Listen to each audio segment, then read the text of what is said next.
Welcome to our Trump Briefing Show. Today, we're diving into the intense conflict in Ukraine, where Russian rockets have tragically killed 4 civilians in Sumy, and a key bridge connecting Russia to Crimea has been damaged, disrupting military supply lines. Meanwhile, Ukraine is fighting back with drone attacks inside Russia, showing the ongoing chaos and little hope for peace.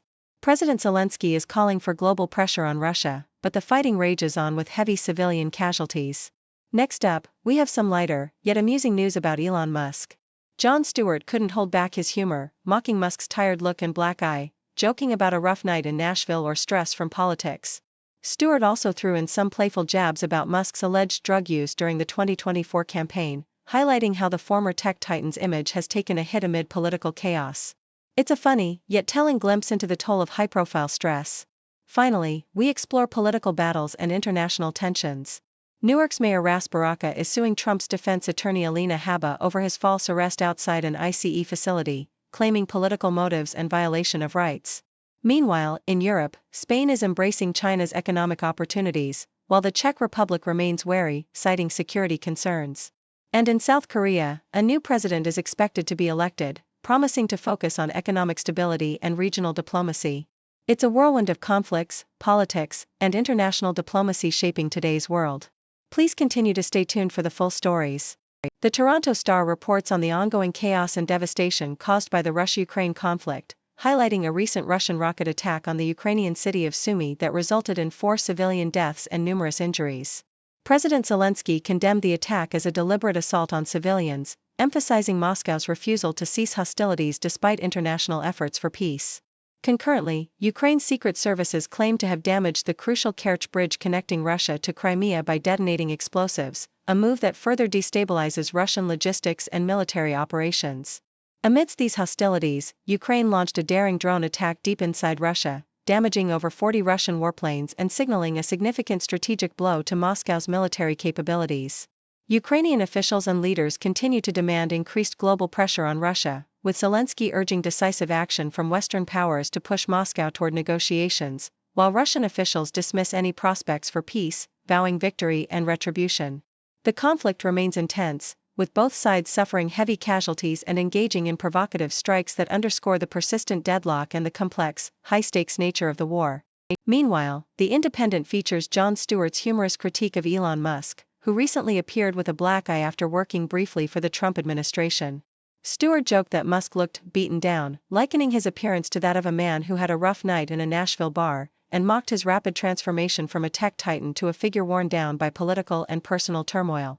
Stewart pointed out the irony of Musk's brief stint in government, suggesting that the stress and chaos of working with Trump might have taken a toll on him, especially amid reports of Musk's alleged drug use, including ecstasy, mushrooms, and ketamine. The comedian also ridiculed Musk's evasiveness during his final interview with CBS, highlighting how the billionaire's reputation has been challenged by allegations of drug abuse and erratic behavior, all while mocking the absurdity of the situation with sharp wit and humor. Stewart's satire underscores the contrast between Musk's public persona as a visionary entrepreneur and the more chaotic, vulnerable figure he appears to be after months of political entanglements and personal controversies. The Independent reports on the controversial legal battle involving Newark Mayor Ras Baraka, who has filed a lawsuit against Alina Habba, the interim U.S. Attorney for New Jersey, and Ricky Patel, following his arrest outside an ICE detention center. The incident occurred on May 9 when Baraka, protesting alongside members of Congress, attempted to visit the facility and was subsequently detained and charged with trespassing. Despite clear evidence of his compliance and the charges being later dismissed, an act the federal judge called an embarrassing retraction, Habba publicly announced the case was dropped for political reasons, and she accused Baraka of criminal misconduct. The lawsuit accuses Habba of malicious prosecution, false arrest, and defamation, asserting that her actions and statements, amplified on social media and in interviews, were driven by political motives linked to the Trump administration's immigration policies. Baraka, a Democratic mayor and gubernatorial candidate, seeks damages for emotional distress, harm to his reputation, and other personal injuries, emphasizing that his arrest was unjustified and politically motivated.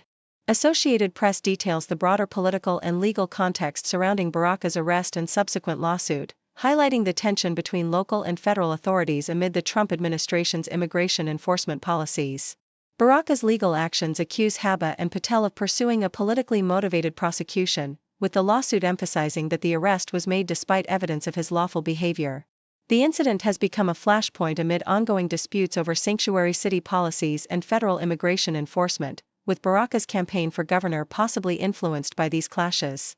The episode underscores the contentious atmosphere around immigration and law enforcement, illustrating how political motives can influence legal proceedings, and raising questions about accountability and the integrity of law enforcement actions in politically charged environments. The Globe and Mail vividly depicts the tense reality in the West Bank, where Israeli soldiers have actively prevented journalists from entering Palestinian villages, citing military orders and concerns over public order. A documentary titled No Other Land, which has garnered international acclaim and an Oscar, aims to shed light on the struggles of Palestinian residents facing increasing settler violence and military demolitions. Despite the filmmakers' efforts to document these hardships, the military's restrictions, including blocking access to villages like Khaled Daba and Tawani, underscore a broader effort to conceal the ongoing conflict and displacement. The film captures the raw, often heartbreaking resistance of Palestinian communities as they confront threats of expulsion, destruction of homes, and ongoing violence from Israeli settlers, emphasizing the stark realities faced by those living amidst the tumult of occupation and settlement expansion. The Independent recounts Chuck Todd's personal ordeal with the repercussions of Donald Trump's aggressive rhetoric, revealing that the former NBC anchor's tires were slashed after being publicly criticized by the former president. Todd's candid account highlights a disturbing pattern where Trump's personal attacks extend beyond words to tangible threats, creating a dangerous environment for journalists and officials targeted by his ire. Todd describes how, during Trump's first term, the former president's disparaging comments and nickname, Sleepy Eyes Chuck Todd, were accompanied by a spike in harassment, including death threats and vandalism. This pattern of intimidation underscores the broader issue of how political toxicity and personal vilification can escalate into security risks, illustrating the perilous intersection of media, politics, and personal safety in an era of polarized discourse. Yahoo US details the Republican-led push to impose work requirements on welfare programs as part of a broader effort to reduce government spending and combat perceived fraud. The GOP's strategy involves tightening eligibility for Medicaid, SNAP, and housing assistance, arguing that these measures will promote self-sufficiency among able-bodied adults and curtail abuse of public funds.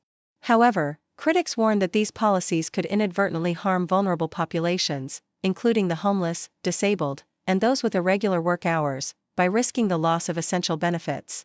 Historical and recent examples, such as Arkansas's Medicaid work mandates, reveal that such requirements often lead to coverage loss without significantly increasing employment, and may worsen health and housing insecurity for those already struggling. The debate underscores a fundamental ideological divide over the role of social safety nets, with opponents emphasizing that health, stable housing, and access to food are prerequisites for meaningful employment, rather than barriers to it.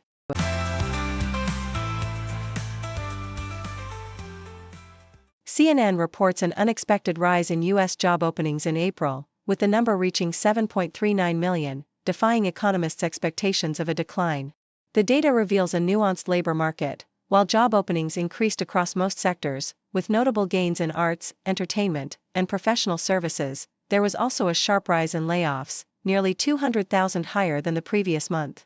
Hiring activity hit a 7-month high, yet the rate of employee quits remained above average, signaling ongoing worker confidence. However, the surge in layoffs and the volatile nature of the data suggest caution in interpreting these figures, especially as the U.S. economy faces broader uncertainties linked to policy shifts and geopolitical tensions. This report underscores a labor market in flux, balancing signs of resilience with underlying vulnerabilities, as the country prepares for upcoming economic reports that will further clarify the health of the economy. South China Morning Post illustrates contrasting perspectives on China's role in Europe, contrasting Barcelona and Prague. In Barcelona, the focus is on China's technological advancements and economic investments, with Spain actively seeking Chinese partnerships in green energy, electric vehicles, and high-tech sectors. Spanish officials, led by Prime Minister Pedro Sánchez, see China as a vital economic partner, especially amid strained U.S.-Europe relations, and aim for a balanced engagement that emphasizes trade and technology over politics. Conversely, in Prague, attitudes are markedly hostile, shaped by historical mistrust and security concerns. Czech officials openly criticize China, citing cyberattacks and interference, and maintain a cautious stance rooted in their Cold War legacy and close ties with Taiwan. The stark difference highlights Europe's fragmented approach to China, with Western nations increasingly divided between economic opportunities and security fears, illustrating how regional histories, geopolitics, and national interests shape divergent narratives about China's influence across the continent. The Toronto Star reports that South Korea's liberal opposition candidate Lee Jae-myung is projected to win the recent snap presidential election, a victory driven by public frustration over the political chaos caused by the brief imposition of martial law under now-ousted conservative leader Yoon Suk-yeol. With over 31% of ballots counted, Lee leads with more than 48% of votes, and exit polls suggested he might secure around 52%, reflecting widespread desire for change. Lee, a charismatic former governor and mayor known for his humble beginnings and strong stance on economic reform, promises to revitalize the economy, reduce inequality, and strengthen South Korea's alliance with the U.S., despite critics labeling him as populist and divisive.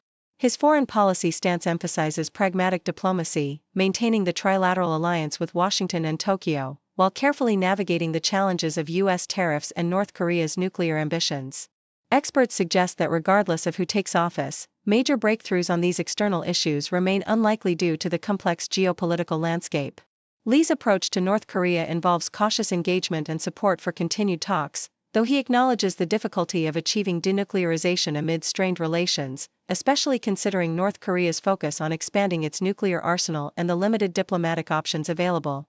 The election saw an impressive turnout of nearly 80%, signaling the public's eagerness to move past recent turmoil and embrace a new leadership that promises economic renewal and pragmatic foreign policy. Thank you for tuning in. The content above showcases the latest briefing reports and analytical synopses, thoughtfully curated by the 6Do team. These insights stem from a wide array of reputable media outlets, think tanks, government sources, and specialized experts worldwide. We encourage you to explore these sources for a comprehensive perspective. Keep in mind that while the content may not always align with the official standpoint of 6Do Brief, it's not meant to be taken as absolute directives for decision-making. Comprising seasoned media professionals, learned scholars, and accomplished scientists, the 6Do team embodies a trailblazing, fully independent media entity. To customize 6Do Brief to meet your professional needs, you have the option to subscribe to a diverse array of briefings on our website, 6dobrief.com. Regardless of your location, you can conveniently receive 6Do Brief via email.